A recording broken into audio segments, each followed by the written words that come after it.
Number 5 on this list is Abay de Mortimer. This abbey is located in the French town of Mortimer in the Normandy region and has a deep history to it.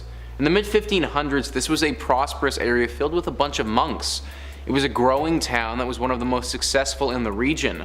This didn't last too long though. When the 1700s struck, things changed quickly. The men who were funding this town grew greedy and cared little for the people that were living there. The abbey itself started to deteriorate and the monks began moving out. Soon it was a shell of its former self and only had 4 monks that it housed. This wasn't the end though, because in 1789 this abbey saw the worst horror of its history. The French Revolution was at its height and sweeping its way through France. Religion was completely out of favor, and that meant the 4 monks that were living there were also out of favor. When the revolutionaries got to this location and found these monks, they didn't hold back. They took them into the cellar of this abbey and brutally massacred all 4 of them with no provocation. People think that this was one of the main incidents that caused this place to become one with the spirits. Since then, many ghostly sightings have been reported at this spot.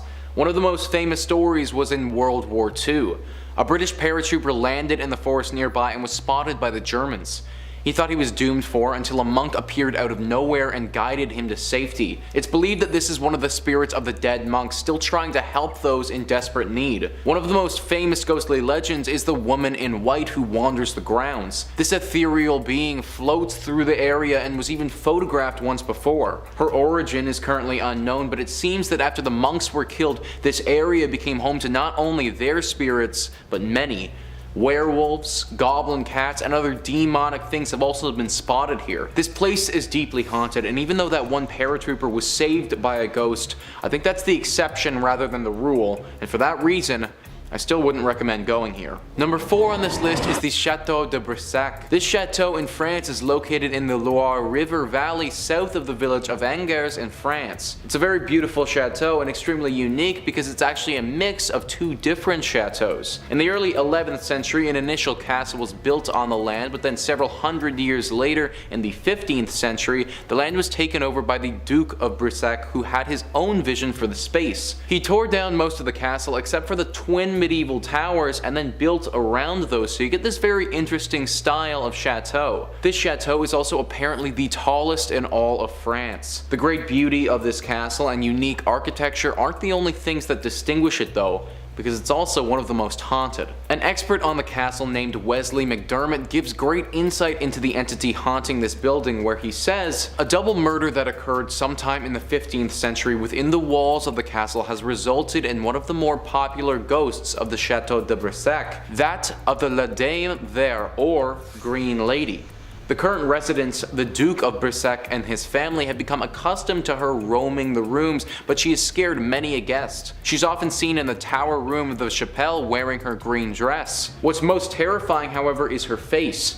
If she looks at you, you'll see that her face has gaping holes where her eyes and her nose should be, resembling a corpse. As well as her sighting, her moans are often heard throughout the castle in the early hours." After researching this, I found that Wesley was correct, and there is no end to the stories and encounters people have had with this Green Lady. I honestly do recommend going to this castle to look at its beautiful exterior. Going inside though, is something that I wouldn't do. Number 3, Hollywood Forever. The Hollywood Forever Cemetery is one of the oldest in the state of California and is located on Santa Monica Boulevard. Many famous individuals are buried in the cemetery, such as Rudolph Valentino, Mickey Rooney, Anton Yelchin, and Judy Garland. First used in 1899, it features well over 50 acres of land for families and visitors. There are still thousands of spaces available and new mausoleums being completed, but it's time to talk about the ghosties. It should also be noted that Paramount Studios is located near the cemetery, and it is said to be one of the most haunted movie studios of all time. So let me know if y'all want me to ever elaborate on that. I'll start with the obvious, and I think the most dedicated fan ever, the Woman in Black. Also yes, my bias for unknown ghostly ladies, known only by their outfits, is coming into play. This is why I choose to always dress up, because I'd personally hate for my last outfit to be my raggedy PJs. What do you think? Would this be a good final resting outfit? If not, I'm open to suggestions. Rudolph had passed away at the age of 31 in 1926 after surgery from an ulcer, and over 100,000 people gathered outside the funeral home. Fun fact, there were rumors that a wax replica was used to protect the body at the service. He was quite the popular heartthrob at the time. Heck, I'm racking my brain for like a modern day equivalent, and I'm failing. Just imagine your celebrity crush, but everyone also liked that same crush to a crazy level. It wasn't until after he had been laid to rest that the woman in black began to appear, and mainly she likes to come out on the anniversary of his death, dressed from head to toe in black, including a veil. She would leave roses on the grave and was originally thought to be Pola Negri, the woman he was engaged to during the time of his death, but nope. Many women have come forward claiming they are the woman in black. However, none of these claims have turned out to be true. Alrighty, ghostie number 2, Miss Virginia Rappy. On Labor Day in 1921, Virginia had attended a party for Mr. Roscoe Arbuckle at the St. Francis Hotel, which was held to celebrate acquiring a very large contract. Sadly, at that very party, Virginia had become sick and mysteriously passed a few days later at only 26 years old. Now, many claims were made surrounding her death, including the possibility of Arbuckle taking sexual advantage of her, a claim that was later proven false but sadly had negatively affected his career. No one knows exactly what happened to her on that fateful Labor Day. Around the site of Virginia's grave, folks have reported the temperature dropping to an icy cold climate, and have also heard what appears to be sobbing. Many believe that she is still dealing with this traumatic event, with many visitors clearly seeing her weeping on the edge of water that is located on the grounds. I'm sure there are plenty of other ghosties, so let me know if anyone knows of any that I might have forgotten. Number 2, Resurrection Cemetery. Located in Chicago, this cemetery is the home of a very well-known ghostie, Resurrection Mary, who is also commonly referred to as Bloody Mary. Blame the interwebs for the spelling out. Has different origins, depending on who's telling the story, but the most shared narratives put her untimely death sometime in the late 1920s to early 1930s, when she was either a victim of a fatal car crash on the way to a night of dancing, or the unfortunate victim of a hit-and-run accident while she was walking home in the rain. Most documented reports of Mary describe her as a young, fashionable blonde woman, no older than mid-20s, wearing a white ball gown, accessories, and a hairstyle to match. The first person who claimed to encounter Resurrection Mary was a man named Jerry Palace. In 1939, Jerry was at a popular dance hall when he was love-struck by a young blonde woman. He approached her and the two hit it off and spent the night dancing away, even sharing a scandalous kiss. According to Jerry, her hands were as cold as ice, but he had a warm heart that made up for it. So, eventually, closing time came around and Jerry offered the woman a ride home, and she asked to be taken down Archer Avenue. She motioned for Jerry to stop in front of the Resurrection Cemetery, and when he did, she got out and vanished before his eyes. Jerry was shaken with disbelief, but not too frightened to seek out answers. The next morning, he made his way to the address where Mary said she lived, over in Southside. He knocked on the door and encountered her mother. Now, when Jerry asked about the woman he had met the previous night, she informed him that she'd been dead for nearly 3 years. It turned out that, yep, Jerry had encountered Resurrection Mary, and over the next few decades, several other men would have similar experiences. But that was the one that began the legend. One cab driver in the 1970s claimed to see a young woman standing in front of the Resurrection Cemetery one night, and he pulled over to check to see if she needed a ride, and as the woman approached the vehicle, yep, she disappeared. Another encounter with Mary occurred in 1979 when a separate cab driver named Ralph claimed to pick up a young female hitchhiker he believed to be no older than 21. As the two drove up Archer Avenue, she suddenly jumped up and said, "Here, here." The car came to a sudden stop and the woman pointed to a small abandoned shack off of the left side of the road. Now, Ralph questioned whether this was actually where she wanted to go, but before he got an answer, she disappeared without ever opening the door of his cab. His encounter was detailed in a 1979 issue of Suburban Trip magazine, and in 1980, Claire Rudnicki and her husband Mark were driving down Archer Avenue towards the cemetery when they spotted a young woman in a white gown slowly walking down the side of the road. Now, it was immediately obvious that she wasn't an ordinary person, as she was partially transparent with a white aura around her, almost as if she was glowing. Shocked, the couple wondered if they had just seen a ghost, and when they once again reached the spot where Mary was walking, you guessed it, she was gone. Mary is supposedly buried at this cemetery in Justice, Illinois, about a 30-minute drive southwest of Chicago, and it gives her stomping grounds as well as her iconic name. She likes to stick to that particular stretch of road on Archer Avenue, between the cemetery and what was once the O. Henry Ballroom in Willow Springs. Over the years, several researchers have tried to determine the exact identity of Mary, but no one knows. Due to the number of sightings and the credibility of those who claim to see her, Resurrection Mary is said to be one of Chicago's most famous ghosts. Number 1. Stull Cemetery. Stull Cemetery and the abandoned church that rests next to it is located in the tiny, nearly forgotten Kansas town of Stull. Oh, and it's believed to be one of the 7 portals to hell. Though counted among the most haunted cemeteries in the world, Stull Cemetery has gained a haunted reputation due to a legend that involves Satan. The legends say that these stories have been linked to Stull for more than 100 years, but none of them made it into print until the 1970s. Specifically, in November of 1974, an article appeared in the University of Kansas student newspaper that spoke of a number of strange occurrences in the Stull churchyard. According to the article, Stull was haunted by by legends of diabolical, supernatural happenings, and the legends claimed that the cemetery was one of the 2 places on Earth where the devil appears in person 2 times each year. Apparently most students learned of Stull's diabolical reputation from their grandparents, or, other older individuals, but that many of them claimed first-hand encounters with things that could not be explained. One student claimed to have been grabbed by the arm by something unseen, while others spoke of unexplained memory loss when visiting the place. The legends also say that the devil has been appearing here since the 1850s, and insists that the original name of the town was Skull, and that the later corruption into that of Stull was simply to cover the fact that the area was steeped in black magic. Coming in at number 5, we have Ozone Disco. What a name, I kinda wanna go. In March of 1996, a tragic accident happened in Q-Zone City's Ozone Disco. The local universities had just done their yearly graduation ceremonies. The students were looking to celebrate, and there was a party being thrown for them at the disco. There were around 350 guests attending that night, even though the building had only been cleared to safely hold 35 people. Due to the large amount of people in such a small place, when the fire broke out, they did not stand much chance of escape. Tragically, around 200 people did not make it out that night. Not only did the fire consume the lives of many, but others were trampled in the chaos of trying to escape. The one fire exit the building had been blocked by the building next door, meaning the large amount of people who fled to it to escape became trapped. It was reported that when entering the building to look for survivors, the bodies were piled up waist high. Survivors of the fire explained how around midnight sparks started flying from the DJ booths shortly after smoke appeared. Partygoers thought it was part of the experience, that it was all pyrotechnics to mark the new day. This meant that many did not flee as soon as they should have. All of this combined into a huge tragedy that claimed the lives of so many who were just about to start their lives. Since the incident, the club has been closed and abandoned. However, those who are around the club at night have witnessed some paranormal activity. Some have heard music coming from the club's doors or seen disco lights from a distance. You might think these are just kids who have snuck into party, but others have heard disturbing screams for help, but as they got closer to investigate, the screams fade away. There is a clear warning to those who might try to visit the place today that it's not safe. You might meet a paranormal spirit angry from the tragedy, or you might have a dangerous accident of your own. Coming in at number 4, we have Malakan Palace. Malakan Palace is the White House of the Philippines. It is the official residence and principal workplace for the President of the Philippines. It was originally built in 1750, so it has a long history, making it perfect for some paranormal happenings. The building has been home to many important people, but has also been a part of revolutions within the country, leading to many tragic passings on the property. In particular, there is one story that during one of the revolts by the people, they stormed and seized the home. They found one presidential worker who is now unknown and made their own justice. Although this is not a confirmed story, it is often told to explain one of the paranormal guests who has been pictured outside of the home.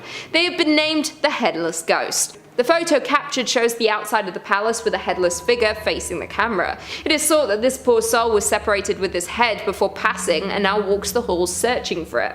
He is not the only ghost that has been spotted on the premises though. There have been sightings of former presidents, such as Manuel Quezon and Manuel Roxas. There is also a report where Governor Amy Marcos, daughter of Ferdinand Marcos, actually saw Quezon's ghost at one point during her father's presidency. I guess when you dedicate your life to serving as president, it is hard to let go of the place you call home. If you were to visit, maybe keep your camera handy. You never know who you might just see. Number 3 on this list is the Wickoff Villa. The haunting for the Wickoff Villa is kind of up in the air right now as to if it's even haunted in the first place. I'll tell you guys the history of this and then let you guys be the judge. Rocket Home says the Cape Vincent, New York home was built as a summer estate for William Wickoff of Remington typewriter fame. Unfortunately, Wickoff died of a heart attack the first night he spent in the home. The villa then went to his son, who sold it to General Electric after the family lost its fortune during the Great Depression. However, the company abandoned the home during World War II and it has sat vacant ever since, more than 70 years. A ghost of its former self, the once ornate home has been stripped of its doors, windows, stained glass, and marble features. But even as a shell of a mansion, the Wickoff Villa is stunning. Its new owner, whoever that may be, will need to commit to a true labor of love, as this home will require a complete rebuild. The property shows promise promised, though, as it includes close to 7 acres of land and 3 waterfronts. So this home has definitely seen its fair share of stuff over the years. We got depression, war, a bunch of stuff that could easily have left a spirit behind. Not to mention the place was abandoned for decades, and who knows what sinister things happened during that period of time. Because it was abandoned for so long, there aren't too many paranormal stories, but locals still think something is off about this place. If you want to find out for yourself, well, you're free to buy the place. Number 2 on this list is the Uli Home. So many of these places are haunted by their original owners, and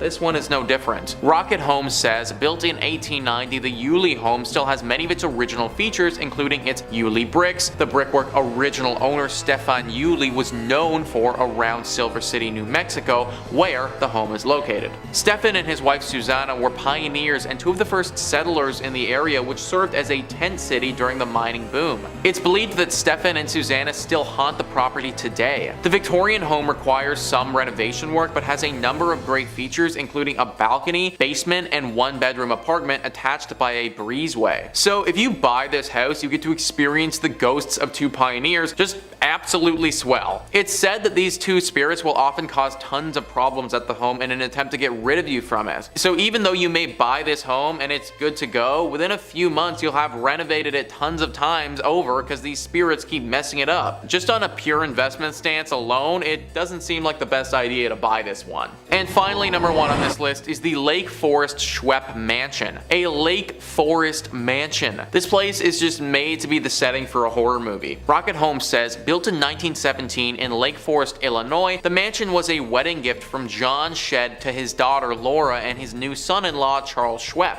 The stunning property had 27 rooms, ornate chandeliers, and carved wooden paneling. It was so exquisite that the Schweps entertained royalty on more than one occasion while living in the home. Unfortunately, Laura passed away in 1937, and 4 years later, Charles committed suicide in the home and left an ominous note that read, "I've been awake all night, it's terrible." After his death, the home sat vacant for 46 years until Donna Denton and her then husband purchased it. They were the only people to own the Lake Forest Schwep Mansion and once joked that the home was big enough to share with any spirits who lived there. Good thing, because the mansion was said to be haunted by Charles, Laura, and several servants who lived in the home. Jeez. Well, now I'm gonna be up all night as well, Charles, because your spirit isn't gonna let me fall asleep. I'm not sure if you guys have heard of this show before, but there's a comedy show out there right now called Ghosts. I haven't watched it personally, but just based on the commercials, these are the vibes that I get. Now, from my understanding, the ghosts in the show are supposed to be fun and silly, and these ones in real life aren't that way inclined. But maybe whoever owns this house should just play that sitcom on repeat and hope that the real life ghosts get the idea. I don't know, it's worth a shot. Kicking off at number 5, Ashai, A Song of Ice and Fire. And you may have noticed that even over 3 parts of this list series, this is our first stop into the world of Planetos and George R.R. Martin's phenomenal piece of fantasy literature, A Song of Ice and Fire. Hey, listen, stop hating, guys. I've been waiting for this series to be completed since the late 90s. We can wait a little bit longer. Give the guy a break, alright? These things take time, but that's by the by, because whilst we're waiting for the winds of winter, we can pass beneath the shadow and cast our gaze to the east, to the Shadowlands, and its most mysterious and notorious of cities, Ashai, or Ashai by the Shadow if you're being particularly ominous. You see, the thing is though, the reason this entry takes number 5 in our list is because it's merely a matter of perspective when it comes to describing the fear behind Ashai. You see, George Martin is a stickler for history, and his allegorical appreciation of our own human history is exactly what makes his work so applicable here. From a Westerosi perspective, the land of Ashai, a mysterious port city in the far southeast of Essos, where the Ash River meets the Jade Sea, cascading down toward the Saffron Straits, and then beyond that, a mountainous peninsula, the Shadowlands. That landscape, told by sailors and pirates in port cities, then becomes the most foreign and remote places imaginable to a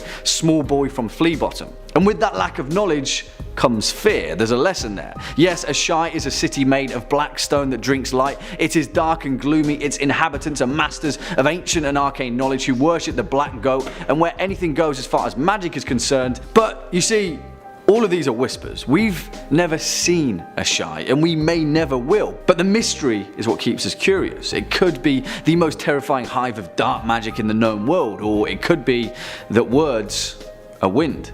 And therein lies the point. Swinging in at number 4, the Never Never, the Dresden Files. Contrary to that though, talking about places that certainly are incredibly well described landscapes of arcane and supernatural horror, we have to talk about Jim Butcher's The Never Never, the literal afterlife in his fantastic Dresden Files series. Now if you know anything about Butcher's work, you'll know that he has a particular knack at reinventing prominent horror tropes. In his world, vampires, werewolves and warlocks alike are fully fleshed out as intricate and individualistic entities. Not any two of them are alike, and in many ways similar to Martin's work, only grey areas exist when it comes to the inner workings of the denizens of magic. And talking about reinvention, or I suppose homogeneity is a better term in this case, who better to take every afterlife in myth and legend and collide them all into one? The Never Never, the spirit world that exists alongside the mortal plane as a sort of alternate dimension, but is certainly not a mirror image. The Never Never is a vast and winding entity. It is far, far larger than the mortal world, perhaps even infinite, and despite the vast knowledge of Harry Dresden and many other characters in the series, little is known about its inner working. You see, although I said it's not exactly a mirror image, it also kind of is, and wherever the Never Never touches the mortal plane, those two places will have a resonance of energies. If a portion of the Never Never is a mass of misery and evil, it will touch a place of the same energy in the mortal world, an abandoned prison perhaps, or the scene of a brutal massacre. In Butcher's series, the Never Never is heaven, hell, Olympus, Elysium, Tartarus, Gehenna. It is both the summer and winter courts of the Sidhe. The true mystical terror behind this mysterious webway is again how little is known about the place. So far, if it involves the Never Never, Harry Dresden's response is to just leave town.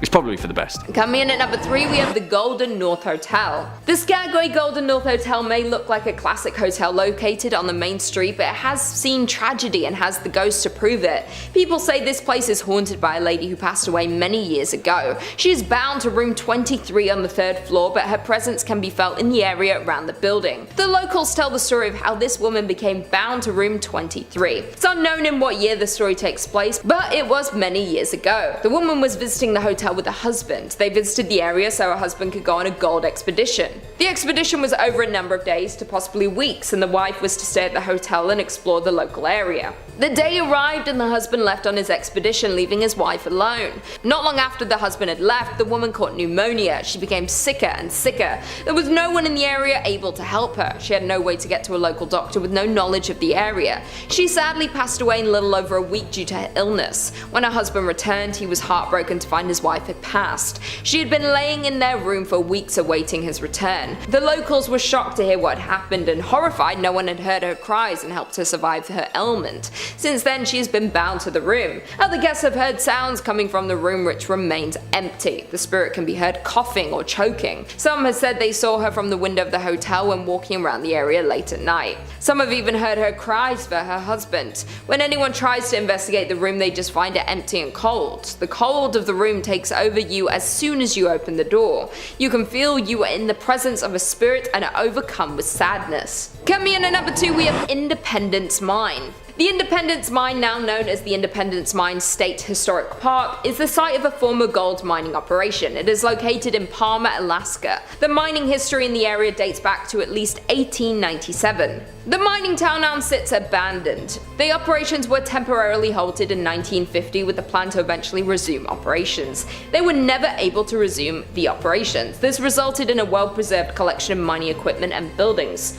Although weather has taken its toll, many of the buildings still stand today. As we know, with many mines, there are often accidents due to the dangerous nature of the work. Parts of the mine would often collapse. The mine is now a big tourist site as a look into the life and work of miners in 1897.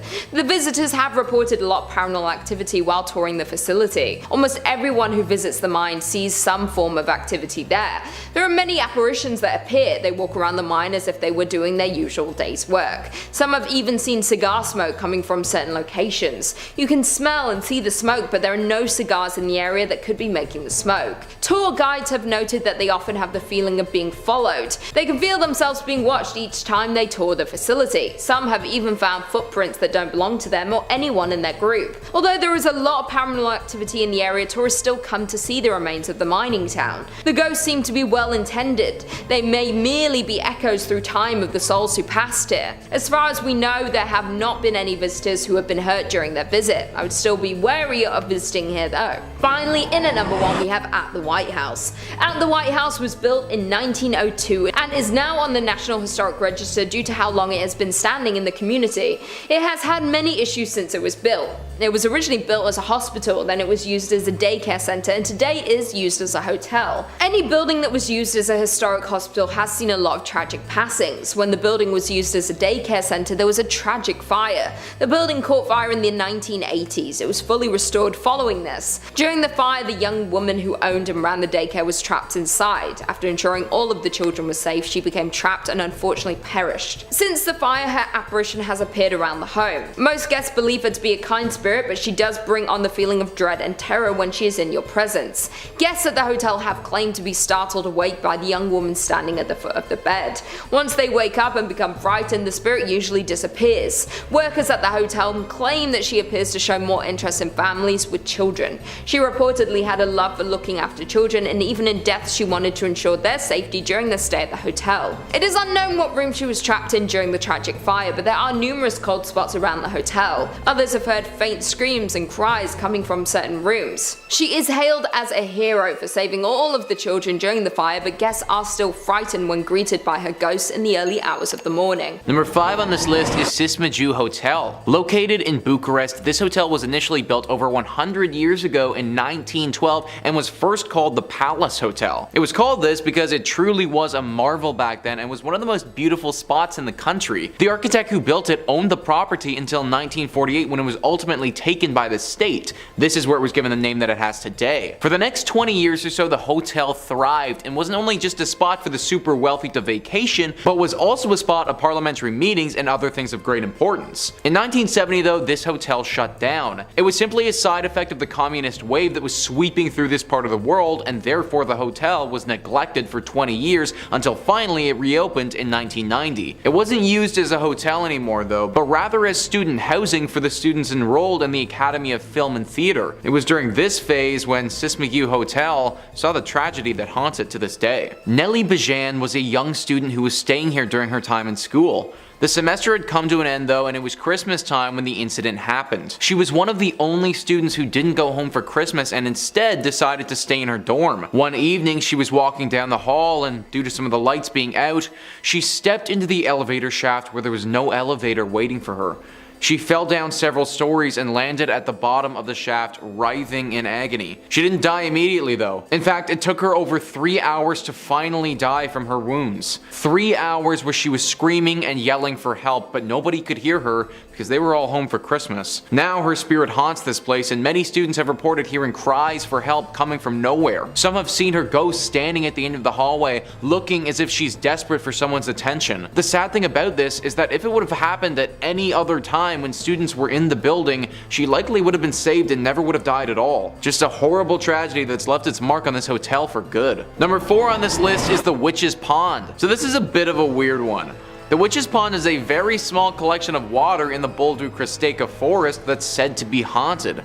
A few legends have come from this place. The first one, which I don't actually think is true, but I'm gonna tell you guys anyways, is that Vlad the Impaler was decapitated here. Now it could be possible that this did happen. The truth behind Vlad's death has been debated for centuries, but I find it unlikely that the killers would take him out to this pond in this forest and do it out here. The second legend, which I think is far more likely and probably did actually happen, is that a witch was killed here. An article on the subject writes, as the legend goes, 18th century villagers put a witch to death in the woods near a swampy pond in colonial era cemetery of Aquia Creek. Her name, it said, was Edith, and her body was tossed into the water. This killing is how the pond got its name, the Witch's Pond. After she was killed, strange occurrences started happening here that couldn't be explained. It said that the water turns blood red in the springtime, and sometimes people see a witch-like figure hovering over this bloody liquid. In other reports, there's a sacrificial altar that's spawned here, and she's standing by it waiting to sacrifice someone. The sound of bodies being thrown into the pond along with a witch's cackle can be heard ringing throughout the forest. Locals avoid this pond, and you should too.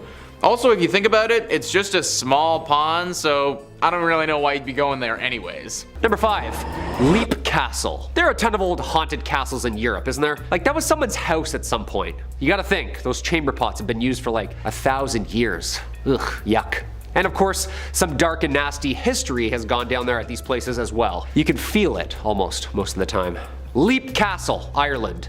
Built around 1250. Our first stone cold stop. This place has seen its fair share of bloodshed. Not just one ghost story, and not just a foe, but a friend. Well, family, actually. One of the most lived in castles in Ireland. It's seen some It's housed many a family, generation after generation. Apparently built by the O'Bannon family, way back. Legend has it, two brothers dared each other to jump off a cliff for house rights. Yeah, more of a myth, I think. Then comes the O'Carroll family. Now we get into some actual literature. Father dies, powerful family, no successor to take the castle. However, this turned into yet another brother versus brother kinda duel. Couple stabbings around the castle's chapel, and enter stage left, lots of ghosts. Ruthless, right? The smell of burning and decay now apparently. The spirit of the murdered priest now lurks the stairwell, and often reported by staff as a slain brother. What's with the brothers thing? Among the ghostly figures is also Emily and Charlotte, the ghosts of two girls playing in the main hall circa 1600s era. The most famous afterlife resident, the Red Lady. There have been sightings of this creature for centuries. She roams in a long red dress, tall and lean. The Red Lady carries a huge dagger as well, with her hand raised. Can you imagine? Stone cold castle, middle of the night. Just scrolling through Instagram after a nice Airbnb night, and you look up to a red ghost lady holding a knife at you.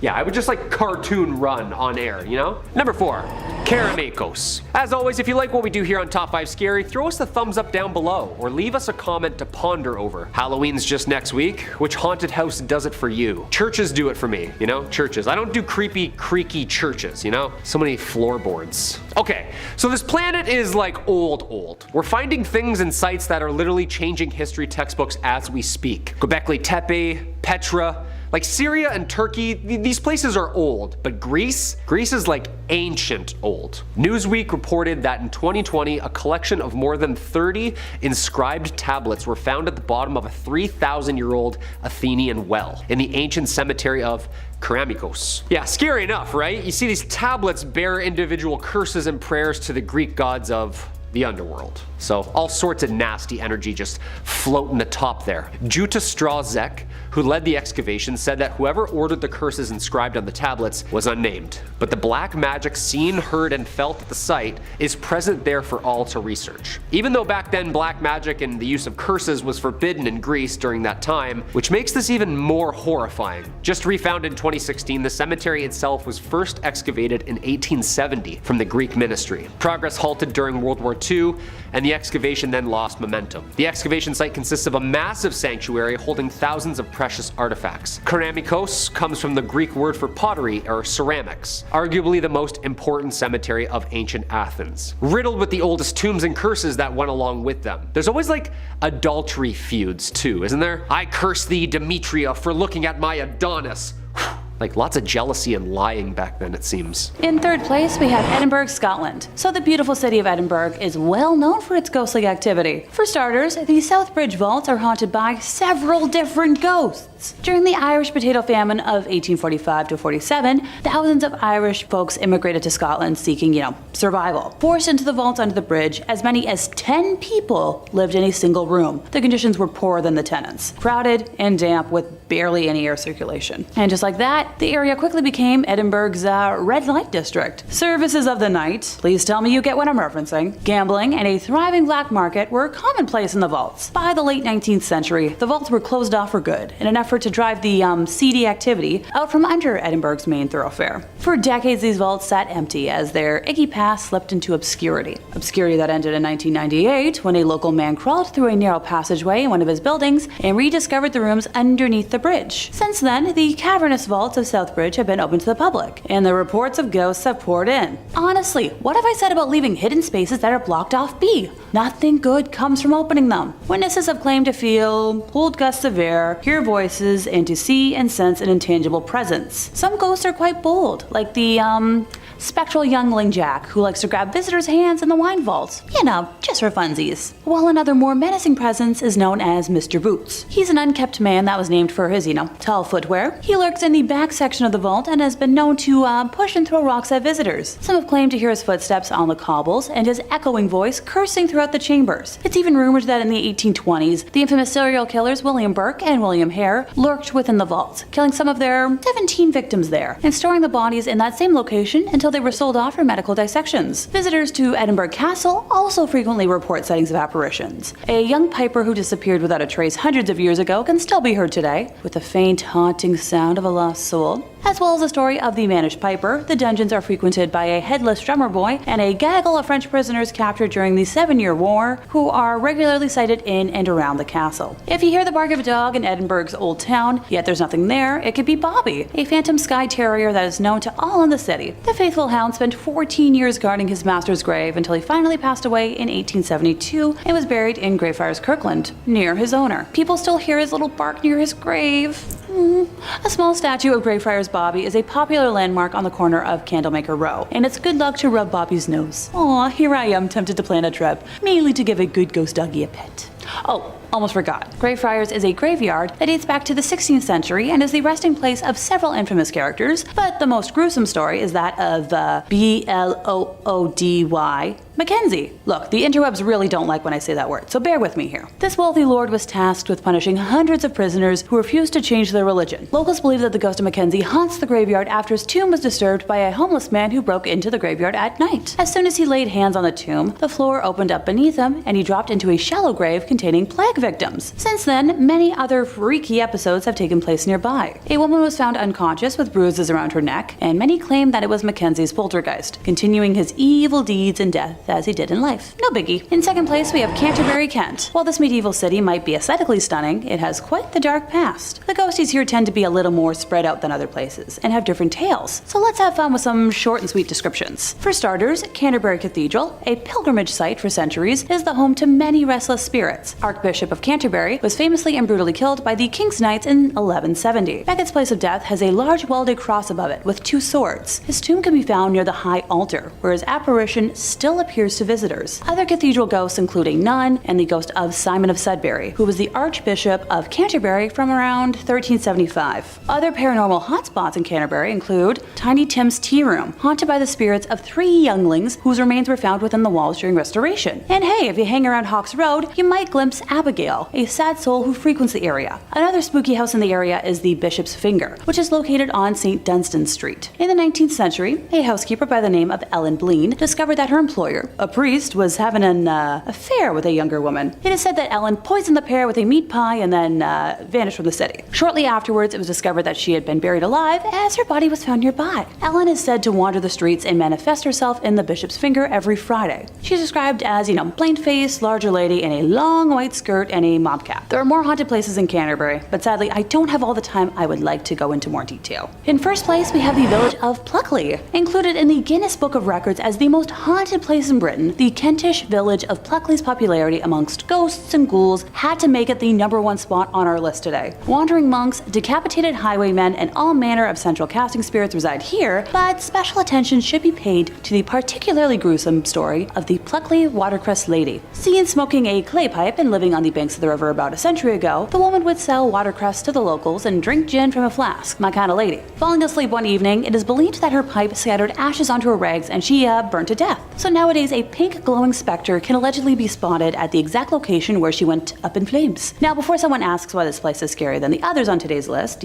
other ghosties who frequent in the town include the specter of the highwaymen who hide in a tree at Pinnock, a phantom coach and horses who pop up in several areas around the village, the ghost of a Romani woman who drowned in a stream, a miller who has been seen at Mill Hill, the hanging body of a schoolmaster in Dicky Buss's Lane, a colonel who hanged himself in Park Wood, a man smothered by a wall of clay who drowned at the brickworks, the lady Lady of Rose Court, who is said to have poisoned herself in despair over a love triangle, the White Lady, a young woman who is apparently buried inside 7 coffins and an oak sarcophagus, who haunts St. Nicholas's Church, but not to be confused with the Red Lady, reputably a member of the family who haunts the churchyard of St. Nicholas's Church. Oh, and a small white dog has also been reported in the same location. Now, I don't know about y'all watching, but that's a few more ghosties than I'd like to see in a smaller town. And the fact that they like to roam and not stay in one spot? Hard pass. Number 5 on this list is the Hotel of Doom. Yep guys, there's literally a hotel in North Korea that's been nicknamed the Hotel of Doom.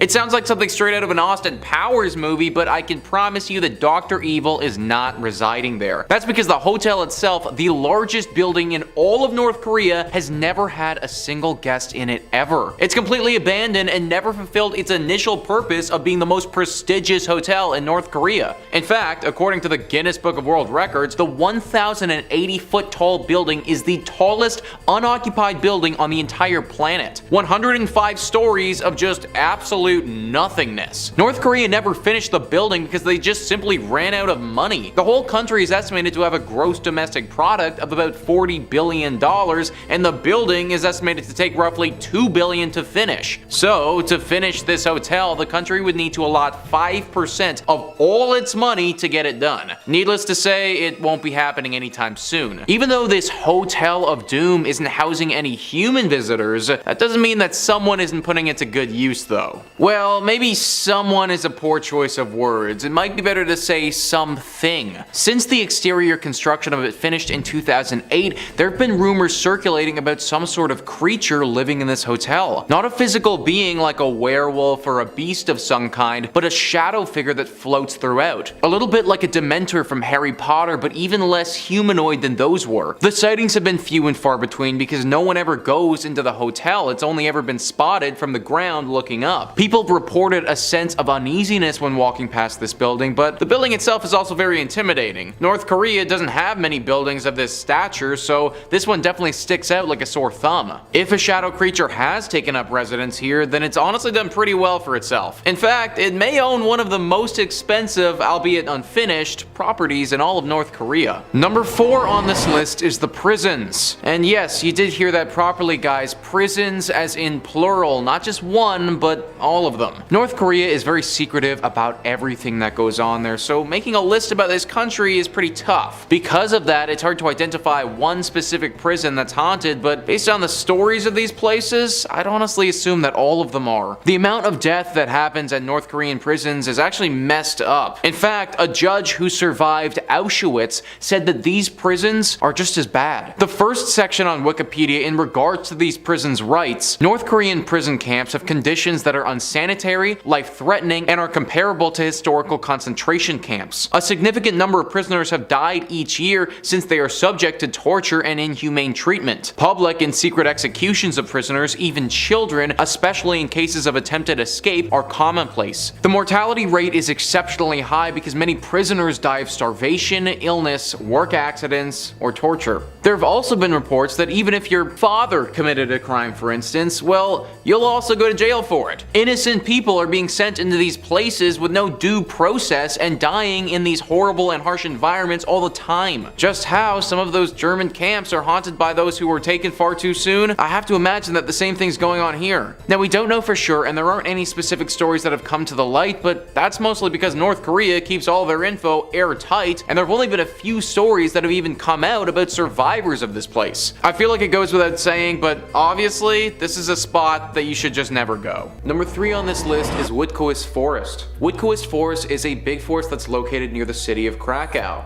This forest was just a normal forest until something extremely horrible happened back in 2001. It's said that 9 students were out at the forest having a bonfire, drinking, and celebrating the start of the school year. Apparently, as they were partying, a man came across the group and told them not to go deeper into the forest. This happened at around 8:30 p.m., so the group, they still had tons of night left. Rather than heed his warning, the students did the exact opposite. They wanted to go check out what was so scary and unsafe about the depths of this forest.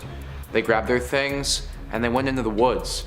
and since that moment, none of them have ever been seen again. After the students disappeared, police and investigators searched for a while, but with no success. Many people have speculated upon what happened to those students back in 2001. Is there some type of killer loose in the woods? Are the woods haunted by a ghost? Did the students just get lost in the trees? The most popular legend is about an old village from hundreds of years ago called Mirena. This town eventually burned down, but lots of its inhabitants died in the woods from satanic rituals that were being performed in that area. People think that the spirits of those that died here are now what haunt the space. You can tell that they're around you because a strange green fog can be seen forming in the forest. Definitely not a spot I would recommend going, considering there's a chance that you might not come back out. Number 2 on this list is Augenic Castle. The Augenic Castle is one of the most haunted spots in the country for sure. In fact, many of you were commenting about this place in the last video that I did about Poland. This castle is a medieval castle that's located in south-central Poland. It was initially built in the 14th century but has been rebuilt many times throughout its long history. In the early 17th century, this castle was owned by Stanislaw Wierzcicki, and it's the spirit of this man that haunts the walls to this day. The spirit of this guy doesn't manifest itself in a human form though. The ghost at this castle is a black dog that has massive chains weighing down on its neck. Stanislaw was said to have been an extremely cruel man when he was alive. He made a fortune during his life but refused to share any of it with anyone, even his own family. His servants and subjects got the worst though. For his own amusement, he would often take them down into the dungeons of his castle and mercilessly torture them there. It's said that even the devil was repulsed by this man's actions and has condemned his spirit to return from hell every now and again in the form of this dog. Howls can be heard and chains scraping across the ground echo throughout the castle walls.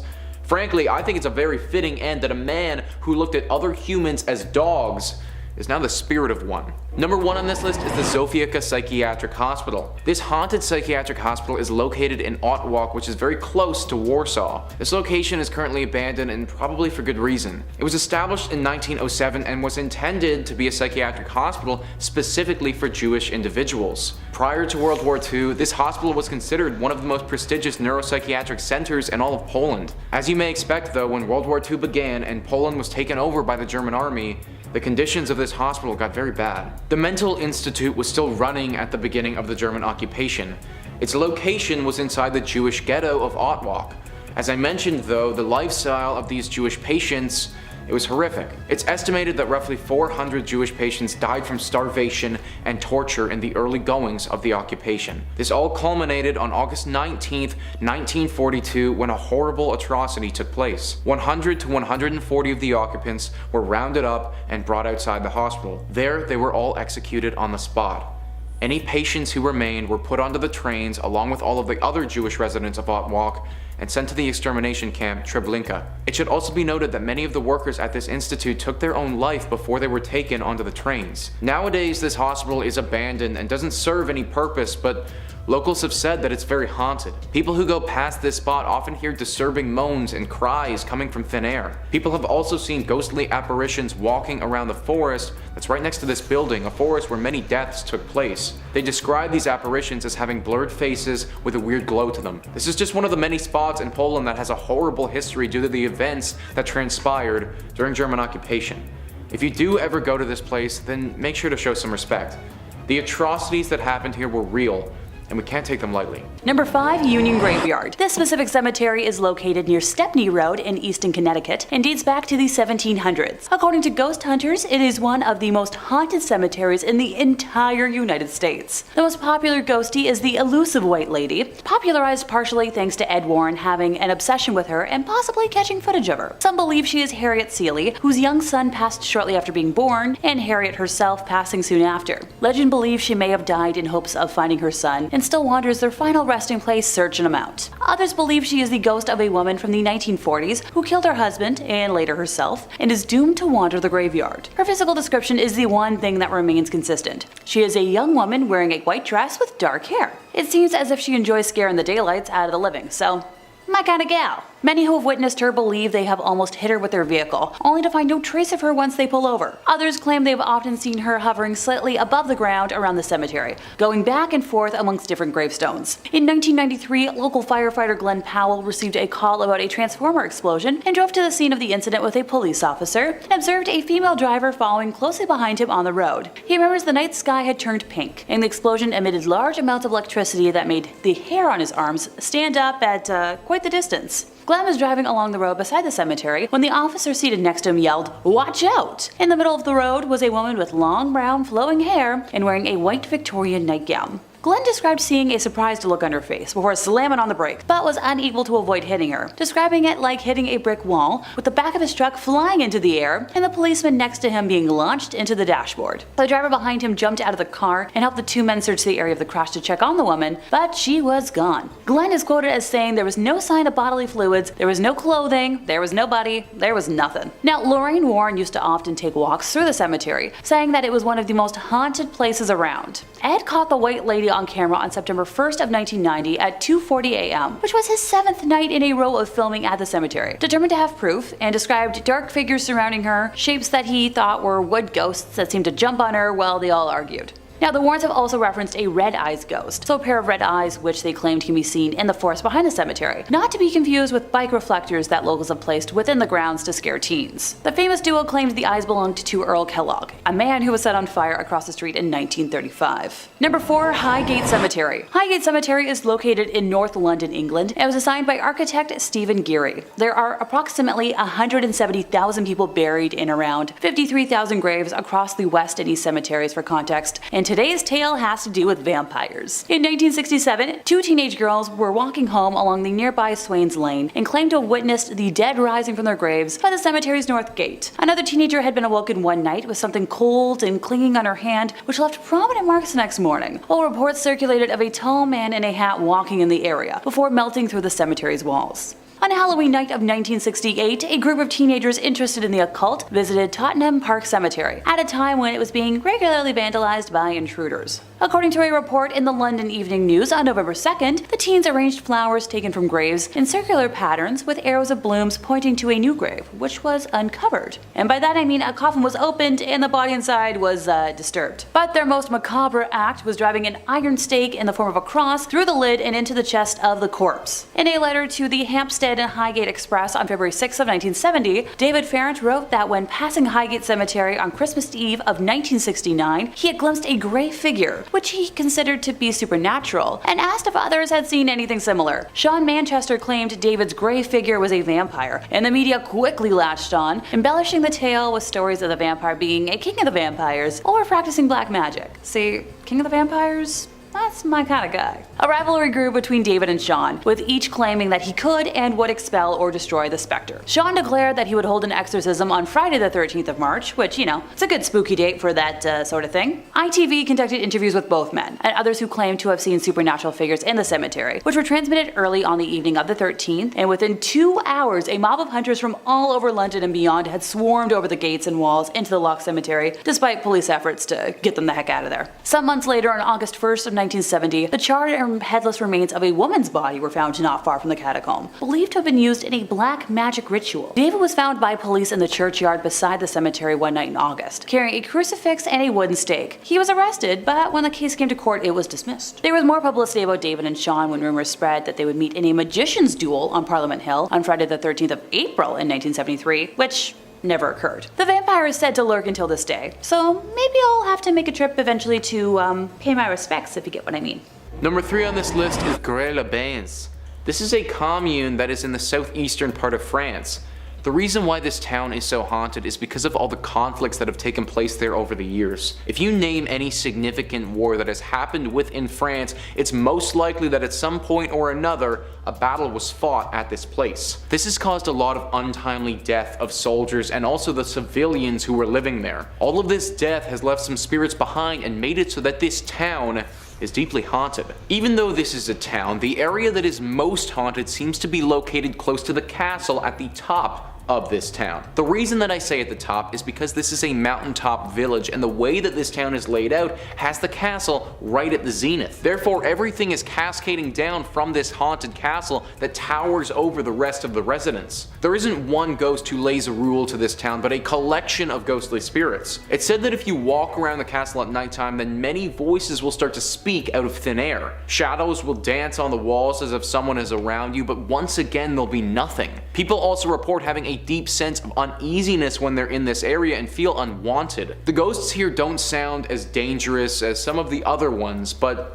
I still don't recommend checking this place out. Number 2 on this list is Chateau de Blende Leto. This is a castle that is located directly in the village of Blende Leto. This castle certainly isn't the most ornate in nature. It looks to prioritize functionality over beauty. This was largely because its main use was during the 100 Years' War, and the French wanted to make sure it wouldn't get captured by the British. This castle is very unique with its haunting. It's always haunted by one specific ghost, which I'm going to get into, but on one particular day of the year, this place goes off the rails with paranormal activity, and it's this event that has given the castle the title as the most haunted castle in all of France. At midnight on All Saints' Day, which is on November the 1st, it's said that a plethora of phantoms will fly out and circle around the tower of this castle. They will scream and wail and cause a major ruckus.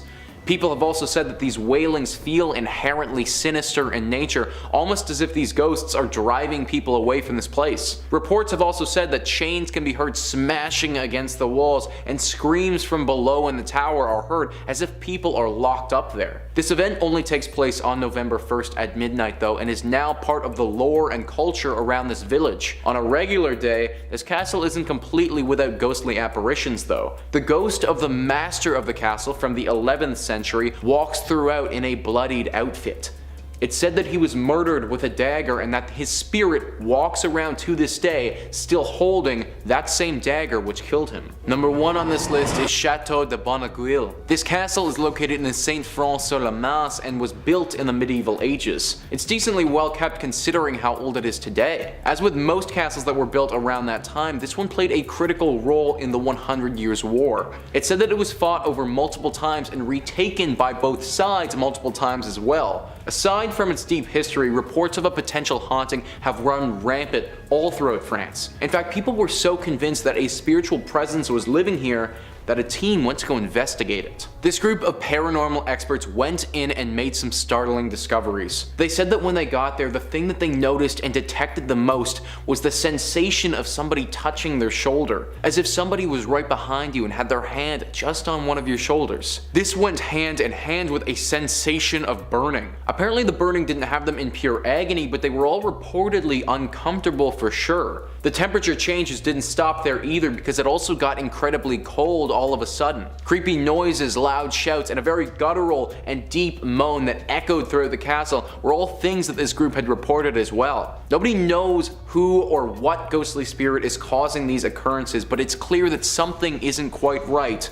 about this French chateau. Number 5 on this list is Polola Hall. Polola Hall is a beautiful Georgian home that is deeply haunted, and also something that you could buy if your heart so desired. Rocket Holmes says, Polola Hall was originally built for Henry Tripp in 1854, but its most popular resident is simply known as Sylvia. Said to be a young, beautiful, shy spirit, Sylvia typically appears on the stairwell with a rose in her hair and wearing a white hoop skirt dress. Her presence also brings about a strong smell of roses. The beautiful antebellum home is decorated with heart pine floors, 12-foot ceilings, a second-floor balcony, and a secret tunnel. At the time of writing, this home has a pending offer. Now, I looked into this home, guys, and apparently you can buy it for around $700,000, which, in all honesty, when looking at the property and everything that it has to offer, is a pretty good deal. Now, maybe they are factoring in the whole haunted by a spirit thing into the price, and that's dragging it down a little bit. Granted, this doesn't seem like the worst ghostly presence ever. Like, she smells like rose petals, so that's something that's pretty nice, and she's shy and pretty and probably pretty nice by the sounds of it. I do think that I would get triggered every time I smelled roses though. Like, think about if you were on the toilet and then you just got the sudden smell of roses. Now you know that Sylvia the ghost is watching you do your business, and I'm not sure if I would vibe with that so much. I don't know. know, this one is definitely a mixed bag for me. Sylvia seems nice, but I still think that I like my home ghost-free if it's up to me. Number 4 on this list is the Pillars Estate. The Pillars Estate is a real blast from the past. Like, this home hasn't heard that we're in the year 2022 yet. Rocket Home says, sometimes a homeowner loves their home so much they can find it difficult to leave even in the afterlife. Such is the case, many believe, for the Pillars Estate, an 1878 mansion in Albion, New York. The homeowner we're referring to is Myrtle Carr, who moved into the home with her husband William in the 1940s. It's said that Carr loved the home so much that she purportedly told one of her daughters that when she died she would never leave it. According to the current homeowner, Tony McMurdy, she's kept that promise. McMurdy, who has spent more than 10 years carefully restoring the home to its original splendor, has had his fair share of haunting experiences, including hearing doorknobs jiggling and seeing the apparition of a woman lying in bed. Despite the paranormal activity, it's believed that Carr's presence is warm and friendly, and that she's happy to see the care McMurdy has put into her beloved home. The Pillars Estate in Albion, New York is one of the oldest homes in the area. When you turn that antique key and step inside, you go back in history. The restored home is filled with antique furnishings, many of which are included in the sale of the home. McMurdy also added an extravagant ballroom featuring a grand staircase, dark wood features, chandeliers, and a bar. So not only has the home not recognized its 2022, neither has Carr apparently. I personally have absolutely no interest in lying in bed and then being woken up by the feeling of a ghost lying right next to me. My bed is a sacred ghost-free zone, and not even a cool 1850s house will make me give up on that. Coming in at number 3, we have Clark Air Base Hospital. Clark Air Base Hospital was used during World War II and the Vietnam War.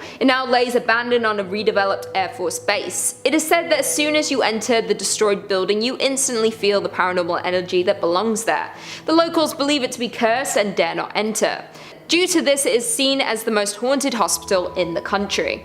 The hospital has been ravaged by time, most parts overgrown with greenery, with others simply falling apart. The hospital today does still attract ghost hunters. Due to the amount of pain and suffering that occurred during its time, there are plenty of lost spirits trapped. A number of visitors have reported hearing voices echo through the empty halls of the hospital. Some hear screams. It is said that the voices of those trapped are of the soldiers who lost their lives in the war. It seems they feel they have unfinished business in the world. Many would have left behind their families to serve their country. These are not the only patients still staying there though. The first floor ward was home to the hospital's Pediatric Center. People have heard the screams of newborn babies and children laughing. One security guard even heard the running footsteps of what sounded like a child. This entity ran straight past him one night while on patrol. He has since refused to patrol within the hospital walls. The hotel did still operate after the war until a nearby volcano erupted, covering the hospital in ash. This was taken as a sign by the locals that nature was warning them to stay away. There are also those who ignore the warnings and venture inside. Just be warned, it seems to have a habit of causing tragedy. Coming in at number 2, we have Laperole House. The Laperole House was built by Roberto Laperole in the 1930s. During World War II, the house was used by Japanese soldiers. They were reportedly a nasty group of brutes. They attacked local women, tortured suspected ties, and even ended their life once they received any information that they had. The house is said to have seen many horrors due to all of this, and the home was never the same after the soldiers left. Those who had been there within this time warned others to stay away. The house transferred ownership after the death of the head of the Laperole clan. They attempted to maintain the home, but the years and horrors do show on the home's old exterior. The house has withstood much more than those around it, both man-made and natural disasters. To everyone's surprise, the house was still standing after the deadly earthquake of 1990.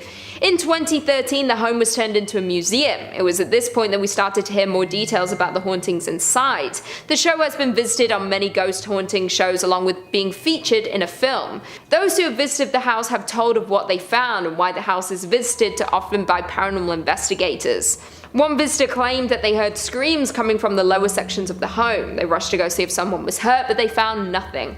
As they read more about the home, they believe this could have been linked to where the torture happened during the war.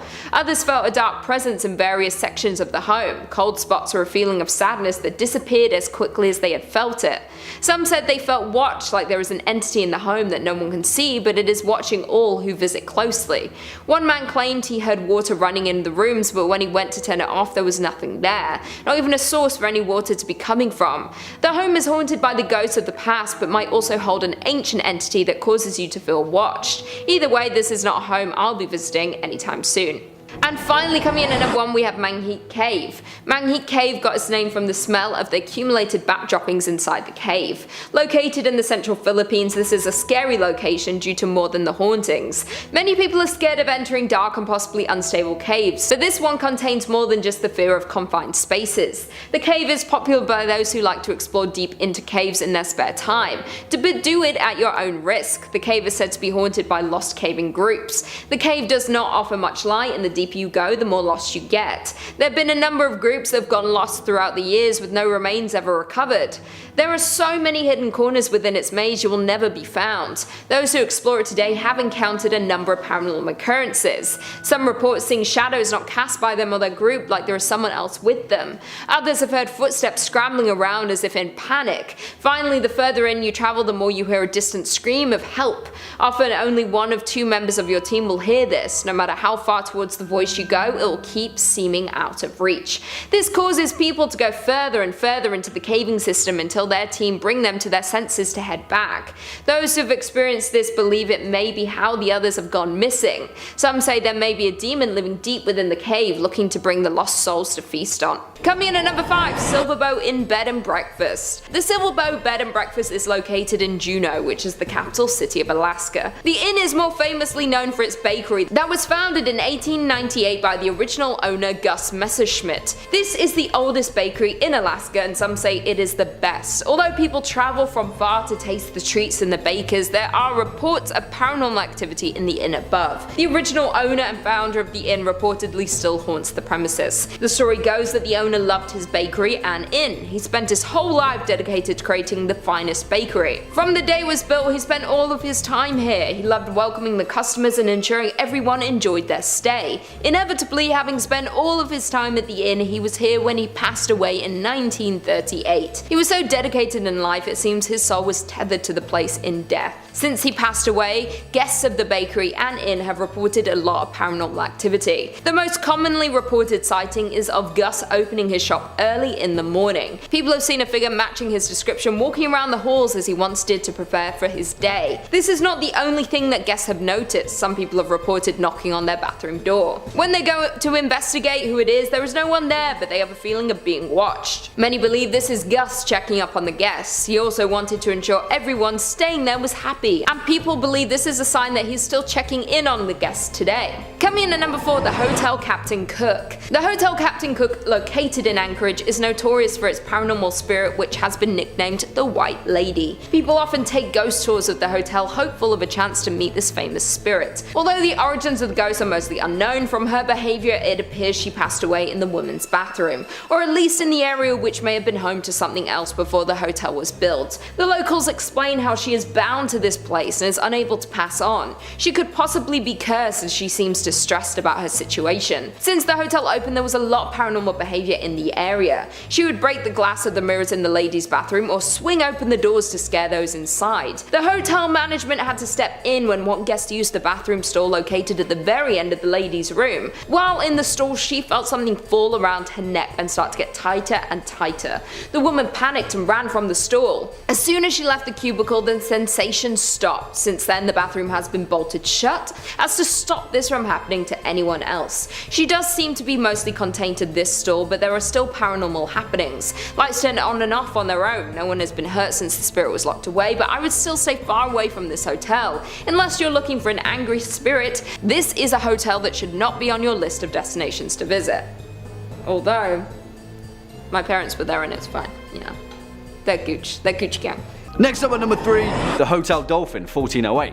And whilst many of you will probably wonder why the Overlook Hotel doesn't take this spot instead, my response would be, room 1408 is far more terrifying than that place ever could be. And also, in many ways, 1408 is perhaps one of Stephen King's most terrifying, well, monsters, I guess, because if you read his remarkable 1999 short story 1408, then you'll know how truly terrifying this entity of a room really is. Now, obviously this particular entry isn't going to go without spoilers, so I'll try and keep things as loose and as fast as I can in order to paint just how demonic this hotel room really is. But if you're really not in the business for having this story ruined for you, just pop on over to the next point. You see, see, as the tale describes, King's protagonist Mike Enslin is an author, a famous debunker of haunted houses and paranormal places across the United States. 10 nights in 10 haunted houses, 10 nights in 10 haunted castles, and of course, his next release, 10 nights in 10 haunted hotel rooms. And as Mike Enslin finds out at the Hotel Dolphin on 61st Street in downtown New York City, there is a room of such bloody infamy that has been left empty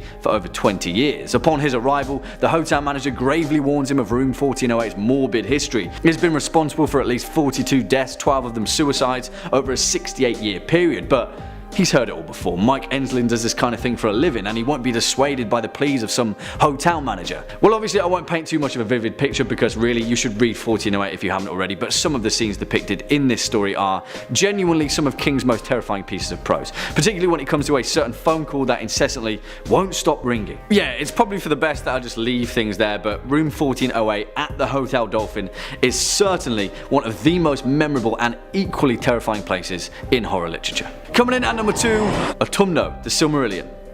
And truth be told, although 1408 is a terrifying place, what better way to shatter the confidence of our imaginations than an entire iron fortress of some of the most evil entities ever created in fantasy fiction. You see, I've seen a lot of you top 5 scary fans calling for Mordor to appear on this list, but hey, we all know that Mordor is merely the summer home of the Dark Lord himself, and the real stronghold of evil incarnate is Autumno, or Adun if you're so inclined. For fans of J.R.R. Tolkien's legendary work of fantasy, The Lord of the Rings, you'll know that the compendium behind the series, the Silmarillion, fleshed out the primal evils of the world. The prime of those evils was Melkor, and this place, Autumno, far in the north of Middle-earth during the First Age, was the location of his deepest of fortresses. It lay in the Iron Mountains above even Angband, his vanguard stronghold, carved into the very flesh of the earth. And essentially, if you're wondering where all of the many demons, wraiths, trolls, balrogs, and even the hideous race of orcs were first birthed from, it was this place. During the time of the lamps, the creation mythos of Middle-earth, Melkor, the first Dark Lord, began digging his great pits deep within the bowels of the earth, clawing his way into the darkness, where he then lured and called out to the evil powers of the world to join him. Here he existed for millennia, eventually expanding upward through the Iron Mountains to the surface, where he constructed his vanguard fortress of Angband to wage a war upon the Valar in the War of the Lamps. Listen, there is so much lore behind the Silmarillion, particularly when it comes to Arda, but do you know that scene in the Fellowship of the Ring where my man Gandalf does the whole "fly you fools" thing and has to wrestle with the Balrog? Well, yeah. This place is where they hibernated, and when I say they, I mean an entire army of them. Autumno. It's not a nice place. And finally, coming in at number 1 spot, The Jaunt. And you see, I thought long and hard about where to place this entry on our list, and I'm relatively certain that when you strip it all back, The Jaunt is perhaps one of the most terrifying places ever penned in literature. And who best to pen it? Of course, Stephen King. Hey, listen, I'm not bothered if we have the King of Horror show up twice on our list. In fact, I'm honoured. But for those of you that have read his 1981 short story, you may understand exactly why we have to put this place at the top of the pile. First published in the Twilight Zone magazine and later added to his 1985 collection Skeleton Crew, this is perhaps one of King's most explicitly science fiction entries. The Jaunt, which is a short enough read, is a tale that takes place in the early 24th century, where the technology of teleportation, referred to as jaunting, is entirely commonplace and is used for instantaneous transportation across enormous distances, where humanity is now pretty much colonized our entire solar system. Now, I'll try my utmost not to ruin any of the actual bones of the story, which solely features a young family about to jaunt their way to Mars, but it's in the exposition of this place that truly takes you off guard. You see, the Jaunt is the place that you must pass through in order to be a recipient of this instantaneous teleportation, and thus travel such immense distances. But as the pioneers in the early days of this technology quickly discovered, a traveller has to be completely unconscious to survive the Jaunt effect, as is explained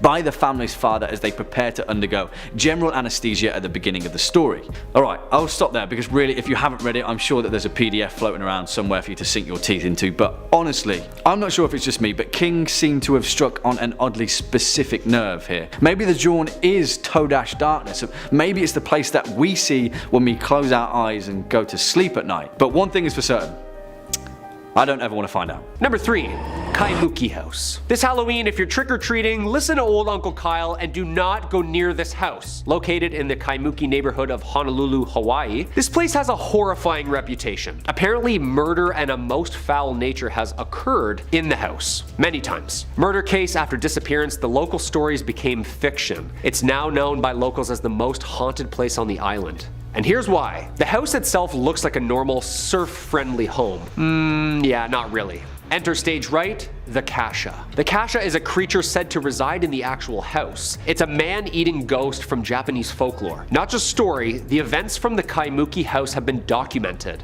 Well documented. Interpretations of the monster includes a ghoul who lives and feeds on the dead, a cat-like demon from the sky who steals away bodies. However, all three versions have one thing in common. It's hunger for corpses. Ooh. In 1942, police officers were called to the house by a woman who apparently kept repeating, "She's trying to get my children." Upon entering the house, the officers could do nothing but apparently watch in horror as the members of the family were all levitating and ragdolled and hurled across the room by an unknown force. The police were baffled and decided to just load everybody up in the car and leave the premises. The original Kaimuki house was torn down during the summer of 2016 and has since yet been under investigation and new construction. Okay. So no vacation in Hawaii this summer. Noted. Number 2, Ancient Ram Inn. Of course we needed an ancient old haunted inn, didn't we? Isn't this the start of like every great horror movie? The lights flicker in an old haunted inn in the middle of nowhere. The bell dings but no one answers. Should have been a writer. Well, luckily this is also a functioning pub, and it's located in Watton-under-Edge, a market town within the district of Gloucestershire, England. Look at this place. It's like bending and molding to the earth, like a fence that's grown around a tree. This thing is old. The inn has been owned and operated by many people, going back as far as 1,000 years, since like 1145. Hope they clean their beer taps. This inn was said to have been owned by the St. Mary's Church when first built. And of course, with that, it's haunted. The Ancient Ram Inn has been investigated by years of paranormal researchers. Television shows like Ghost Adventures and Most Haunted. The inn was investigated by UK paranormal study group, the Ghost Club, which is apparently the oldest paranormal research organization in the world. It's haunted. But what makes something haunted?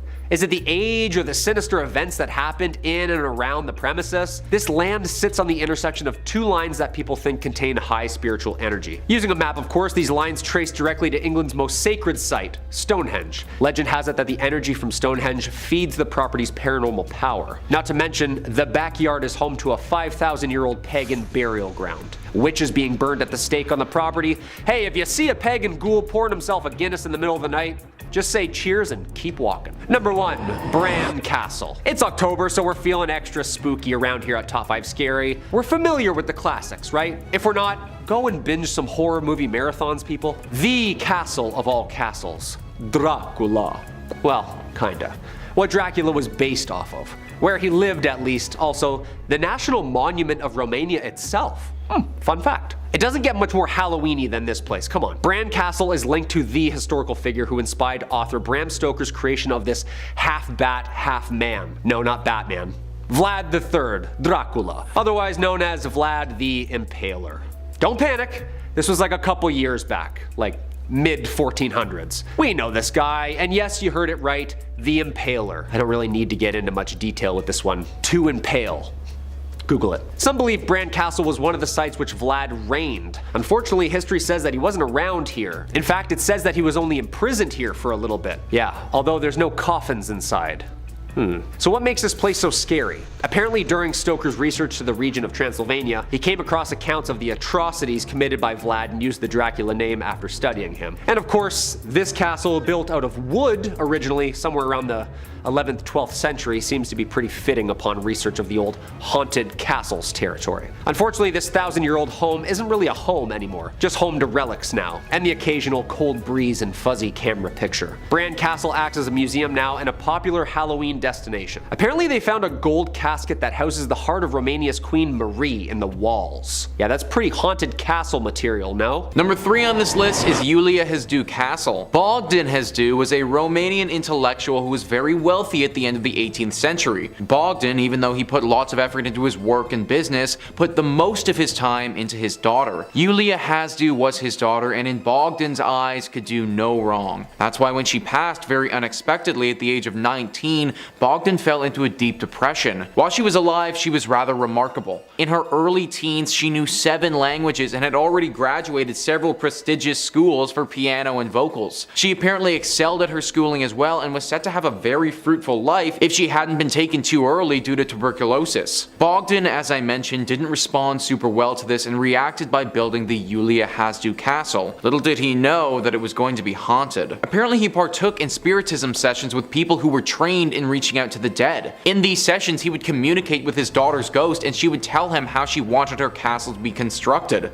This is how it was built, and everything that he decided to do and tell the architect apparently came directly from the ghost of his daughter. Her ghost didn't just leave things be when this castle was finished though. In fact, she fully took up residence here. It's said that the ghost of this girl can be spotted walking throughout the halls of this castle very often. Many people report hearing the sound of a piano playing, assumingly at the hands of this ghost. What's even creepier though is that this piano playing will instantly be followed by the applause of her dead father. Also, this castle has several rooms specifically made for spiritual rituals and also an area to worship Satan. From what I've heard, the ghost here isn't particularly dangerous in nature, but it still sounds like one of the creepier spots in the whole country. Number 2 on this list is Poenari Fortress. This fortress has been riddled with death and destruction ever since it was first built. Even though in the first part of this series we talked about Dracula's castle, this is the castle where Vlad the Impaler, the inspiration for Dracula's character, spent a large part of his time. It's said that he saw the ruins of a fortress here at the beginning of his rule and thought that it would be a great place for a stronghold. He enslaved his enemies and worked them around the clock to revive the fortress to its former glory. Many of them died due to the extensive labor and fatigue, and those who didn't were killed by being impaled. Now, it's said that some of their spirits haunt this place, but they aren't the only ghost that still lingers here. The most notable haunting of this place is actually done by Vlad the Impaler's wife. During Vlad's reign, this fortress fell under siege by his enemies. Vlad was able to escape the castle, but his wife wasn't so lucky. The castle was falling, and rather than get captured by the oncoming army, she decided to fling herself off of the castle walls over top of a cliff. Her body fell far and dropped into a river many hundreds of feet below. It's said that the river ran red with blood and it was nicknamed the Lady's River following this. Her ghost now forever wanders around this castle restless. Some say that her soul can never find peace because she could never forgive her husband for abandoning her all those years ago. This is why locals say that she has it out for any married men that visit the castle. Although visiting this castle would definitely make for a fun day trip,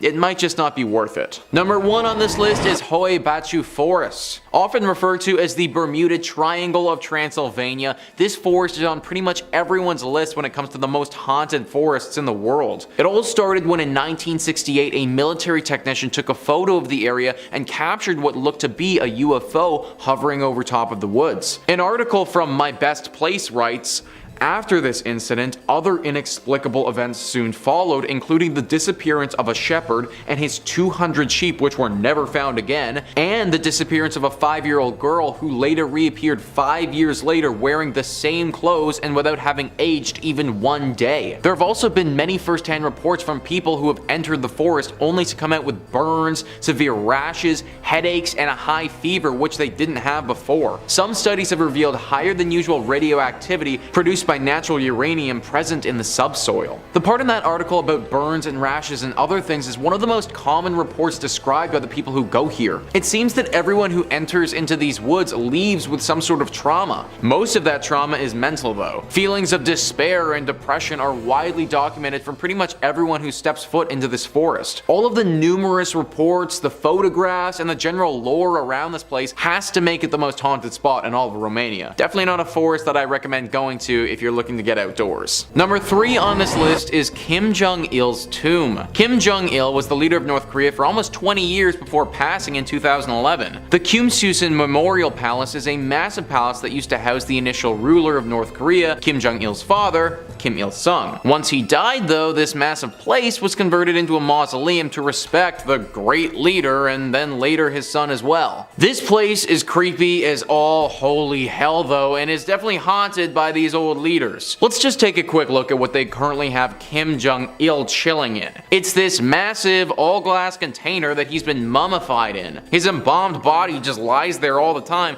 and it's actually a tourist attraction now. North Korea has opened this up to the public if you want to go and pay your respects to their great leader. If you do go, which I don't recommend doing because it's super creepy and kind of weird, but if you do, then ABC News writes, all visitors are required to pass through jets of air to cleanse them of dust. Tourists are required to bow at the feet and arms of the dead father and son. However, they are not permitted to bow at the head as it's considered disrespectful. Cameras and phones are not allowed. Apparently, the ghosts of these two former North Korean leaders haunt this place, and people have seen their spirits wandering around the building. Kim Jong-il and his dad weren't the greatest of guys when they were alive, so I can only imagine that going to visit them in spirit form probably isn't going to be too much better. Number 2 on this list is the 38th parallel. The 38th parallel, according to Google, is a circle of latitude that is 38 degrees north of Earth's equatorial plane. It crosses Europe, the Mediterranean Sea, Asia, the Pacific Ocean, North America, and the Atlantic Ocean. The 38th parallel north formed the border between North and South Korea prior to the Korean War. This 38th parallel is actually a demilitarized zone between North and South Korea now. This area is really difficult to get across though for your average Joe. It's riddled with landmines, and on either side of the borders there's a sizable military presence just waiting to strike if you do attempt to do anything. Regardless of how dangerous it is to cross though, many North Koreans have attempted to get through this zone and into South Korea to try and escape their current life that they have in their own country. Over the years since this zone has been there, many North Korean citizens have risked their lives trying to get across this place. There have even been stories of people getting in vehicles and just gunning it as fast as they can, hoping to get to the other side. If they do manage to make it the whole way, then South Korea is typically sympathetic to their cause and will invite them into their own country as a Korean citizen. Many of them don't make it though. They're usually gunned down and stopped before they can make it far at all from their own country. Because of this, it's believed this area is haunted by the ghosts of those who tried to make it across and couldn't. These people were so close to salvation but just couldn't quite make it the last little bit, and now their souls forever remain here wishing they could have just pushed a little bit further. Not many people have seen them because this is a super hard area of the world to get to, but those who have said that they look to be in sheer agony, that they cry out and reach for those that they seize in an attempt to get these people to save them. For more reason than one, I don't recommend going to the 38th parallel. Number 1 on this list is Sinchon. The North Korean town of Sinchon is located in the South Hwanghae province of North Korea. This town was apparently the site of what is referred to as the Sinchon massacre. Now the reason that I use the word apparently there is because this massacre is kind of all up in the air. The North Korean government claims that from the 17th of October to the 7th of December, the United States military killed just over 30,000 North Korean citizens. This next part was actually released by the North Korean Central News Agency in 1998, and fair warning, it's pretty graphic in its detail. They say the American soldiers drowned over 2,000 innocent people by dropping them from Soktan Bridge. They also drowned more than 1,000 women in Sowon Reservoir. Upwards of 1,200 patriotic-minded people detained in an ice warehouse were bitten to death by military dogs. The headmaster of Younghae-won of Jungsan Primary School was sawed up alive. They even talk about how the American soldiers performed horrible atrocities on children, but I actually can't even say how they described it on YouTube, or else this video would definitely get taken down. Now, even though this is what the North Koreans have come out and said, the South Koreans heavily dispute this. They say that it was the Korean right-wing extremists and communists who performed these killings. Regardless of who was actually responsible though, or the true death toll figures, something horrible did take place in this town. The atrocity here left its mark, and it's believed that those who were killed haunt this place to this day. The innocent souls still wander around this town and can't find peace. Glowing orbs and ghostly apparitions are regularly spotted here.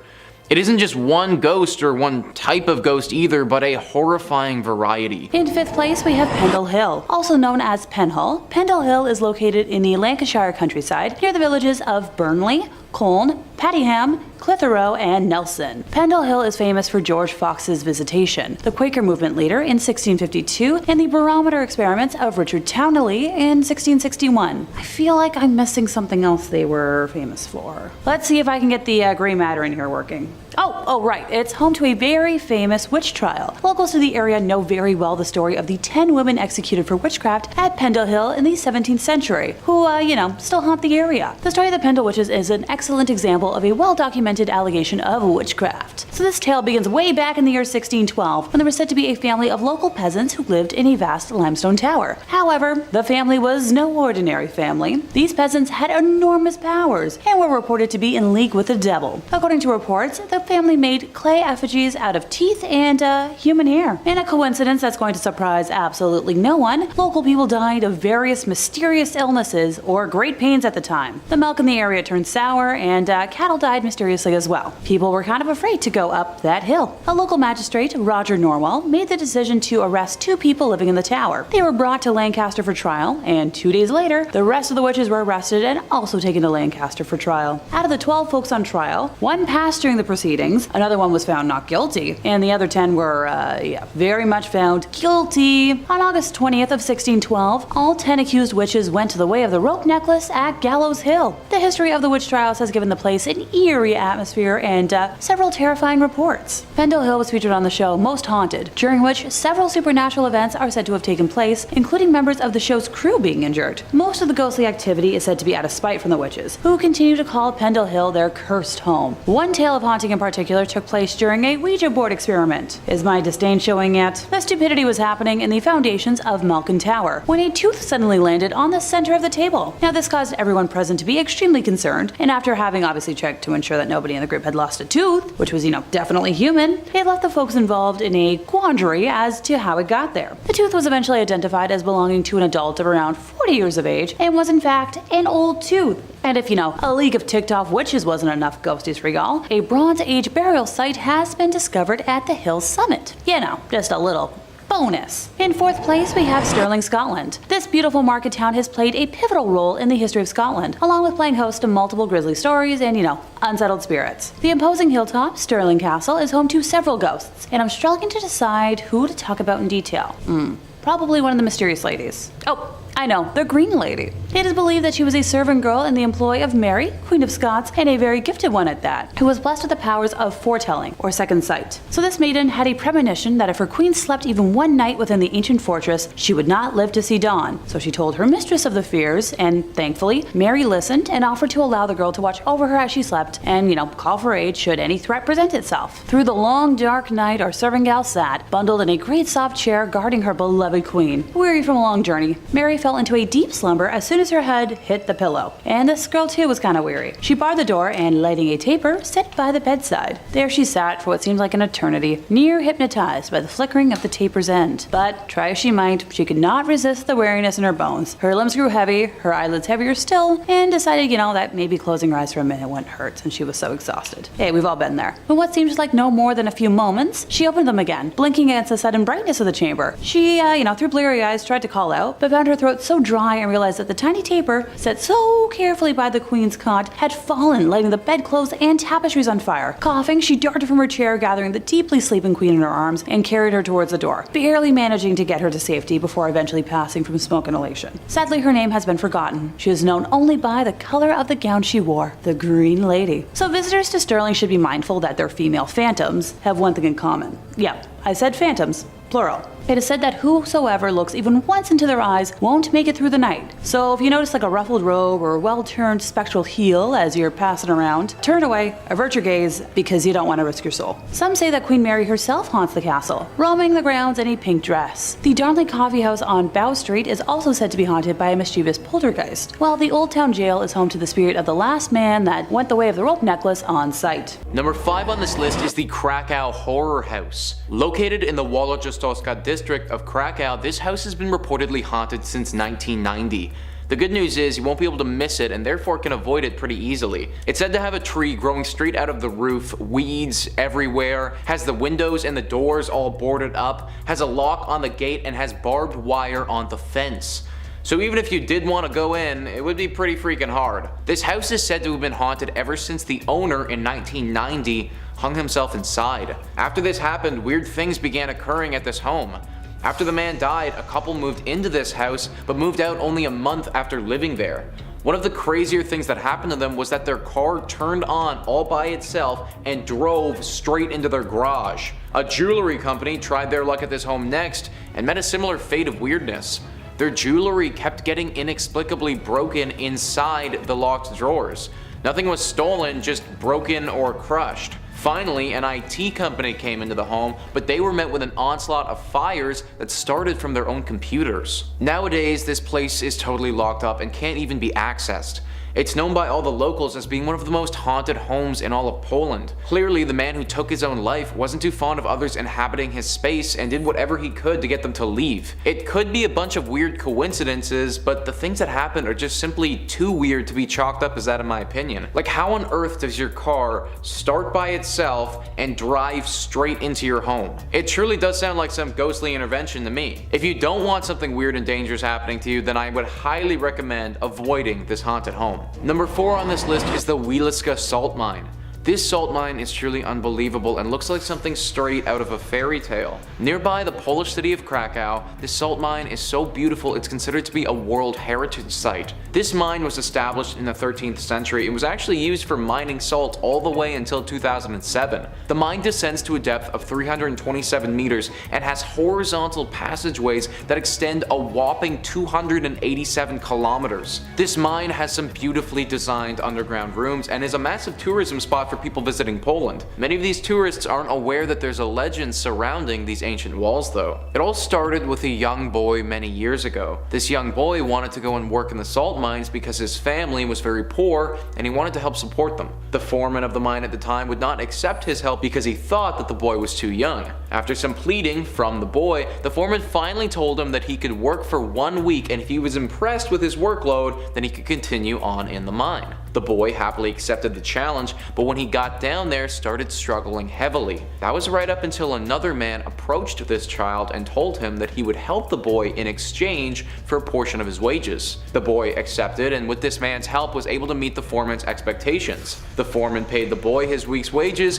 and as agreed, the boy then took his wages and offered a portion to the man who helped him. This man laughed him off though and revealed himself to be the treasurer of the mine, refused to accept the wages, and left the boy to his own devices. Ever since then, this treasurer of the mine has been spotted by workers or visitors throughout the years. He's said to reward good behavior but punish those who are bad. Stealing salt from the mine or anything else will be punished, but hard work and honesty, as exhibited by the boy, is rewarded. In my opinion, this spot is probably safe to visit as long as you behave appropriately when you're down there.